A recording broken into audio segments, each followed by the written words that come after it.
جی بخاری صاحب، سارٹ تو آپ نے سن ہی لیا ہے، کیا کہیں گے آپ اس پر؟ دیکھیے، یہ جو خاتون خانہ بات کر رہی تھی ابھی علیمہ خان صاحبہ، جن کو کہتے ہیں کہ وہ سیاستدان نہیں ہیں، وہ سیاست نہیں کرتی ہیں، انہوں نے آفر کر دی ہے اسٹیبلشمنٹ کو بقول ان کے کہ آئیے ہمارے ساتھ بیٹھ کے بات کریں، ہم ہیں، ہمیں بتائیں گیو اینڈ ٹیک کیا ہونا ہے۔ یہ جو نعرے مارتے تھے حلق خشک ہوتا ان کے کہتے ہوئے معاہدہ نہیں کریں گے، ڈیل نہیں کریں گے، ڈھیل نہیں لیں گے، تو کیا مانگ رہے تھے؟ Give and take. تو کہنے کا مطلب یہ کہ آج انہوں نے اپنے ہی بیانیے کو ایک نئے سرے سے دفن کر دیا ہے۔ جی یہ ساری گفتگو جو ہے اگر میں دہرانے بیٹھوں آپ کے سامنے تو آپ کو پتہ چلے گا کہ سوائے ڈیل مانگنے کے اور کچھ نہیں تھا۔ چند جملے اگر آپ کہیں تو میں جی شیئر کر بالکل لوں۔ بالکل۔ جی 2 سال سے ہمیں یہ نہیں پتہ چل رہا کہ آپ مانگ کیا رہے ہیں۔ آپ بتائیں بانی پی ٹی آئی کیا چیز چھوڑیں تو آپ اسے رہا کریں گے؟ ہم بیٹھیں گے، آپ بتائیں گیو اینڈ ٹیک کرنا چاہتے ہیں؟ بانی پی ٹی آئی کیا گیو اپ کریں جو آپ کو چاہیے؟ اور مجھے بتائیں کیا کہتے ہیں ڈیل کو، اس کا کوئی دوسرا نام رکھیں۔ چلیے یہ قصہ ایک ساتھ تو حل ہوا، لیکن انہوں نے ایک ہی سانس میں گیو اینڈ ٹیک کی بات کر کے کہانی ختم کر دی ہے کہ اب ایگزاسٹ ہو رہے ہیں بانی پی ٹی آئی۔ ہونا بھی چاہیے اتنی لمبی جیل گزارنے کے بعد اگر کوئی راستہ ہے، لیکن جن سے یہ مانگ رہے ہیں وہ ان سے بات کرنے پر آمادہ نہیں ہے۔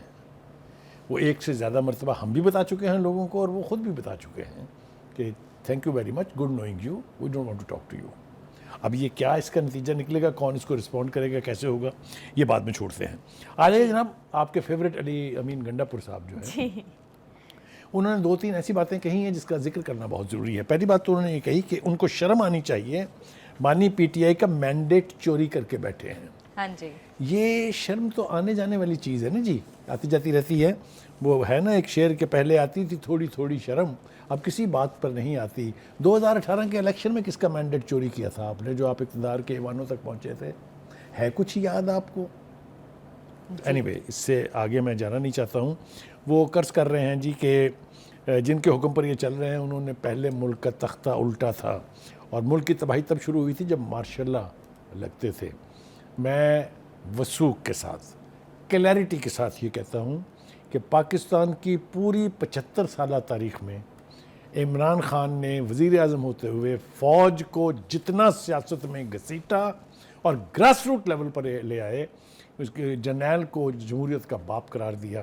آپ کو تو یاد ہونا چاہیے، کہا 4 سال تک میں تو تماشا دیکھ رہا تھا، ملک تو چلا رہے تھے جنرل باجوہ، جنرل فیض۔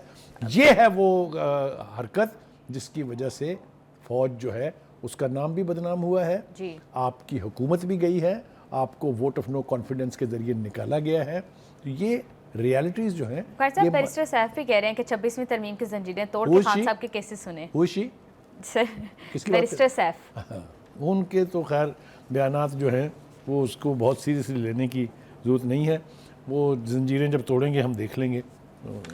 وہ کہتے ہیں نا کہ کسی نے کہا کہ میرے سر میں سونے کا بال ہے، بال کٹوا رہے تھے، اس نے کہا فکر نہ کریں، ججمان آپ کے سامنے آ جائے گا، اگر ہوگا تو گرے گا آپ کے سامنے ہی۔ تو دیکھتے ہیں وہ کون سی زنجیریں توڑنے والے ہیں۔ آج جو پروسیڈنگز تھی وہ بہت امپورٹنٹ تھی، اس کے اوپر بہت سارے سوالات اٹھائے گئے ہیں، اور بڑی تفصیل سے اس کے اوپر بات کرنے کی ہے، کیونکہ کل پھر پروسیڈنگ جاری رہے گی تو ہم کل اس کے اوپر بات کر لیں گے۔ لیکن آل سیڈ اینڈ ڈن، آج کی اس پوری جو پروسیڈنگز ہے خاص طور سے پی ٹی آئی کے حوالے سے، اس میں اب ڈیل کی بات اتنے کھلے انداز سے پہلی دفعہ کی گئی ہے۔ جی ناظرین، بالکل پی ٹی آئی نے توپوں کا رخ اسٹیبلشمنٹ کے بعد اب جو ہے وہ عدلیہ کی طرف کر لیا، لیکن اب ان حرکتوں سے باز آ جانا چاہیے اور سنجیدہ ہو کر ملک کی ترقی کے لیے دیگر سیاسی جماعتوں کے ساتھ مل کر کام کرنا چاہیے۔ پروگرام کا وقت ہو گیا ہے ختم، ہمیں دیجیے اجازت، آپ سے ملاقات ہوگی انشاءاللہ کل۔ اللہ حافظ۔